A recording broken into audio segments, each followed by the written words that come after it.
बिस्मिल्लाहिर्रहमानिर्रहीम। Raja Mohammad Atif Khan, Islamabad pro marketing private limited. आज मेरी वीडियो जनरल वीडियो है जो मौजूदा दौर के हवाले से इन्वेस्टमेंट पॉइंट ऑफ व्यू से या फाइनेंशियल फ्रीडम के लिहाज से है। क्योंकि जो मेरा एक्सपीरियंस है या जो देखने में जो मिला है, लोगों की जो है वो इनकम कम होती है और एक्सपेंस ज़्यादा होते हैं। तो मेरे एक जो मेरा एक्सपीरियंस है, मैंने एक कोशिश की है कि आप लोगों को एक टेक्निक समझाऊं कि एक्चुअल इशू कहाँ पे आता है, मसला कहाँ पे आता है, जिसकी वजह से हमारे वो एक्सपेंसेस जो हैं वो ज़्यादा हो जाते हैं, इनकम हमारी कम होती है। तो बेसिकली मिस्टेक कहाँ पे होती है। तो मेरी आज वीडियो जो है वो इस हवाले से है और उम्मीद है इंशाल्लाह वीडियो आपको पसंद आएगी और आपको कुछ गाइडलाइन जो है वो देगी। तो सबसे पहले जो दो तरह के जो है ना लोग हैं जो अर्निंग कर रहे होते हैं। अर्निंग जो कर रहे होते हैं वो दो तरह के लोग हैं। एक है जी जॉब होल्डर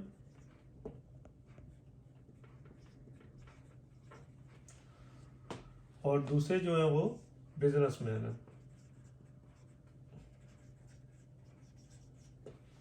ठीक है, दो तरह के लोग हैं जो अर्निंग कर रहे होते हैं। कुछ लोग जो वो जॉब कर रहे होते हैं, जो कुछ लोग हैं जो बिजनेसमैन होते हैं जो अपना बिजनेस कर रहे होते हैं। अब जॉब होल्डर जो होते हैं वो जो बिजनेसमैन होते हैं वो तो देखें जो भी अर्निंग आ रही होती है वो क्या करते हैं, या तो उसमें री इन्वेस्ट कर लेते हैं, ठीक है, या उसमें यह है कि मल्टी बिजनेस मज़ीद उसके साथ कोई और बिजनेस स्टार्ट कर लेते हैं या अपना एसेट्स जो है वो बनाते हैं। ठीक है जी, जो बिजनेसमैन होते हैं वो क्योंकि उनके पास पैसे होते हैं वो साथ साथ री इन्वेस्ट कर रहे होते हैं उसी बिजनेस के अंदर, या उसके अलावा कोई और बिजनेस शुरू कर लेते हैं या एसेट जो है वो बनाते हैं। जो जॉब होल्डर होते हैं असल इशू जो है वो इनके साथ होता है। जॉब होल्डर जो होते हैं वो उनको जो है वो लाइबिलिटी और एसेट्स में जो है डिफरेंस जो है वो उनको नहीं समझ आ रही होती, जिसकी वजह से वो जो है उनके एक्सपेंस जो है वो बढ़ जाते हैं। उनको समझ नहीं होती कि लाइबिलिटी क्या है और एसेट क्या है। आज मैं कोशिश करूंगा कि आप लोगों को समझाऊं कि एसेट्स और लाइबिलिटीज़ में क्या फ़र्क है। पहले तो ये आप समझें कि एसेट्स क्या चीज़ है। ठीक है, अब एसेट जो का मतलब है कि ऐसी चीज़, सिंपल वर्ड में आपको मैं बताऊंगा कि एसेट जो है वो सिंपल ये है कि जिससे आपको इनकम आ रही होती है, जिससे आपको पैसे आ रहे होते हैं, आपकी अर्निंग हो रही होती है, वो आप इसको जिससे आपको इनकम आ रही होती है। ठीक है जी, और लाइबिलिटी क्या है?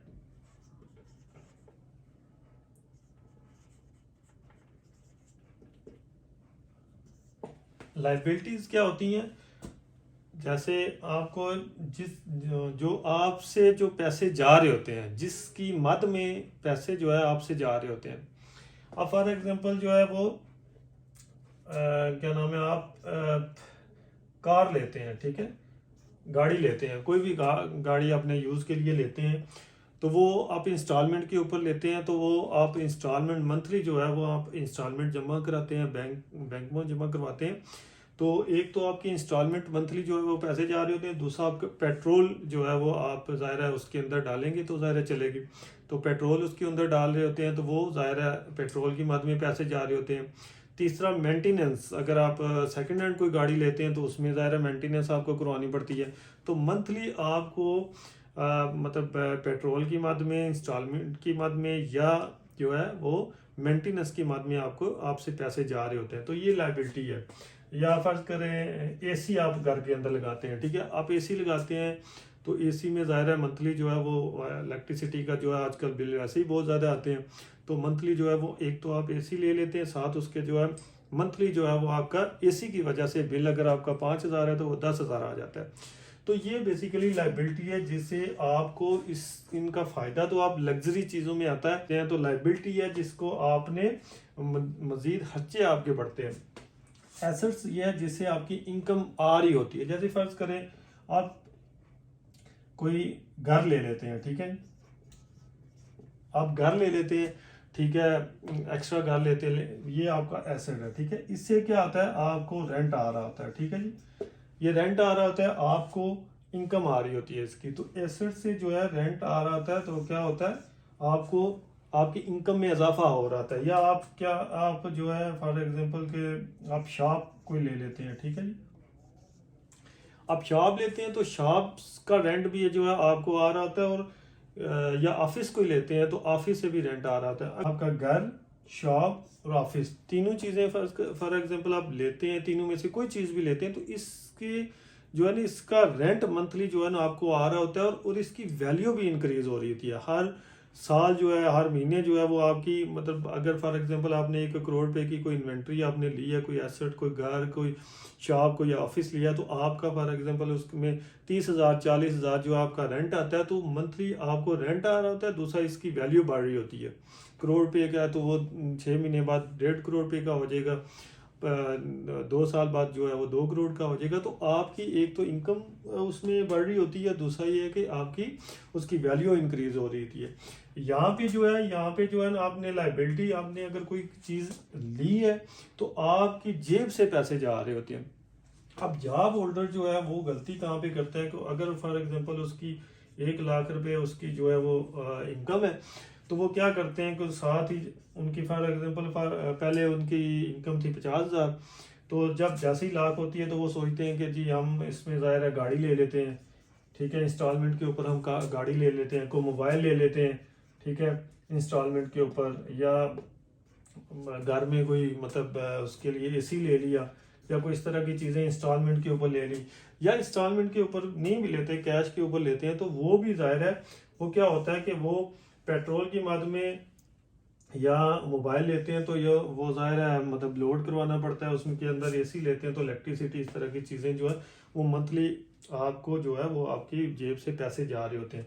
तो आपका 1 लाख इनकम है तो वो आपके 1.5 लाख रुपए जो है अखराजात हो जाते हैं।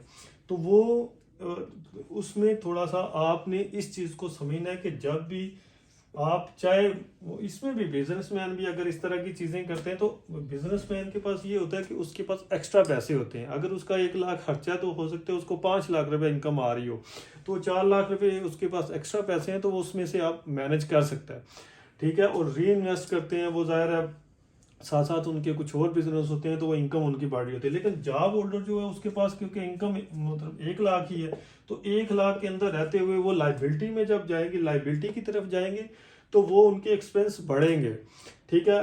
तो जितने जैसे जैसे फॉर एग्जांपल उसकी 1 2 साल बाद उसकी 2 लाख पे होती है, तो वो फिर वो क्या करते हैं, वो बड़ी गाड़ी में आ जाएंगे, फिर एसी लग जाएंगे, फिर मतलब डिफरेंट उनके एक्सपेंस भी उसी हिसाब से बढ़ते जाएंगे। तो मैं ये कहता हूँ कि आप जब भी आप जॉब होल्डर हैं, स्पेशली आप क्या करें कि आप एसेट बनाने की कोशिश करें। आपकी चाहे 1 लाख आपकी तनख्वाह है, या 2 लाख है, या 5 लाख है, या जितनी भी है, ठीक है। आप कोशिश करें कि आप कम से कम जो है खर्च करें, लेकिन उसमें क्या करें, सेव करें आप, ठीक है। आप सेव करते जाएं। जो आपकी अगर 1 लाख रुपया तनख्वाह है तो आप उसमें क्या करें, आप 30,000 रुपया आप सेव करते जाएं, ठीक है। आप 30 लाख रुपया सेव करते जाएं। आप कोई घर ले लें इंस्टॉलमेंट के ऊपर, आप कोई शॉप ले लें, आप कोई कोई किसी जगह भी आप ज़मीन ले लें, ठीक है। आप कोई ना कोई एसेट बना लें ताकि आपको उससे इनकम आती रहे। शॉप लेंगे, किसी जगह छोटी सी दुकान ले लें, उसका रेंट आता रहेगा मंथली। आपको घर ले लें, कोई ऑफिस ले लें, कोई ज़मीन वैसे ले लें, अगर रेंट नहीं भी आएगा, लेकिन अगर आप 1 2 साल 5 साल बाद बेचेंगे तो उसमें ज़ाहिर है आपको प्रॉफिट आएगा। तो आप जो है एसेट बनाएं, इंस्टॉलमेंट के ऊपर आप लें, किसी जगह से भी लें। जो जॉब होल्डर होते हैं उनके लिए सबसे बेस्ट, जो मैं कहता हूँ कि उसमें उनके लिए सबसे बेस्ट जो बिजनेस होता है, जो क्या आप कह सकते हैं कि जो है सेकंड बिजनेस आप मतलब जॉब कर रहते हैं साथ उसके, वो चाह रहे हैं कि कोई इनकम का ऐसा जरिया हो जो उनकी साथ साथ सपोर्ट होती रहे, तो वो प्रॉपर्टी है। वो प्रॉपर्टी साथ साथ इंस्टॉलमेंट के ऊपर या कैश अगर आपके पास पैसे हैं तो वो लेते जाएं, ताकि वो आपकी फिर उसके अंदर जो है इनकम के अंदर आप इजाफा होता रहे, और आपके जो फाइनेंशियल इश्यूज जो आते हैं वो आपके साथ साथ सॉल्व होते जाए। इसमें मुख्तसर जो है वह मैं दोबारा जो है इसको समराइज़ करता हूँ कि बेसिकली जो जॉब होल्डर और बिजनेसमैन है, इसमें सिर्फ डिफरेंस ये होता है कि जो बिजनेसमैन होता है वो एसेट्स बनाता है और लाइबिलिटीज जो है वो साथ साथ, क्योंकि उसके एसेट के जो बनाते हैं उसके साथ साथ उसको इनकम में इजाफा हो रहा होता है। जो जॉब होल्डर होते हैं वो क्योंकि अपनी पे के अंदर रहते हुए क्या करते हैं, वो लाइबिलिटीज़ की तरफ चले जाते हैं, जिसकी वजह से वो उनकी जेब में बजाय पैसा आने के वो उनकी जेब से पैसा जा रहा होता है। तो यहाँ पे थोड़ा सा डिफरेंस है, इसलिए मैं हमेशा कहता हूँ कि जो जॉब होल्डर हैं वो आप जो है इंस्टॉलमेंट के ऊपर लें, कोई छोटा सा प्लाट लें, शॉप लें, ऑफिस लें, साथ साथ आप पेमेंट जमा, क्योंकि देखें अगर मेरी अगर 1 लाख रुपया पे है तो मैं 1 लाख के अंदर भी गुजारा करूँगा। अगर मेरी 5 लाख पे हो जाएगी तो मैं 5 लाख के हिसाब से मेरे खर्चे भी उसी तरह बढ़ जाएंगे। तो मैं 5 लाख के अंदर भी मैनेज कर रहा हूँ। तो मैंने कितने लोग देखे हैं उनकी 10,000 वाला भी गुजारा कर रहा है, लाख वाला भी, 5 लाख वाला भी, 10 लाख वाला भी। जितनी इनकम बढ़ती जाएगी एक्सपेंस बढ़ते जाएंगे। लेकिन असल चीज़ आपने क्या करनी है कि आपने उस जो जितनी भी आपकी पे है, आपका जितना भी जो भी आपकी इनकम है, आपने उसी में से आपने इन्वेस्ट करने हैं। आप प्रॉपर्टी के अंदर करें, जो भी आपको चीज़ अच्छी मतलब लगती है, कोई भी बिजनेस आपको अच्छा लगता है, किसी के साथ अटैच होना चाहते हैं, या बिजनेस के अंदर, प्रॉपर्टी के अंदर, या स्टॉक एक्सचेंज के अंदर, जो भी आपको जिसमें आपकी इंटरेस्ट है आप उसके अंदर इन्वेस्ट करें, ताकि आपके एसेट जब बनेंगे तो आपको बुरे वक्त में काम भी आएंगे, आपकी इनकम भी बढ़ेगी, आपकी ग्रोथ भी बढ़ेगी, और आप खुशी खुशी अपनी ज़िंदगी और अपनी फैमिली की ज़िंदगी भी जो है वो आप गुजार सकते हैं। मुझे उम्मीद है कि ये वीडियो आपको पसंद आई होगी, और इंशाल्लाह आपको जो है वो मुस्तकबिल में ये आपको गाइडलाइन भी प्रोवाइड करेगी। Thank you so much.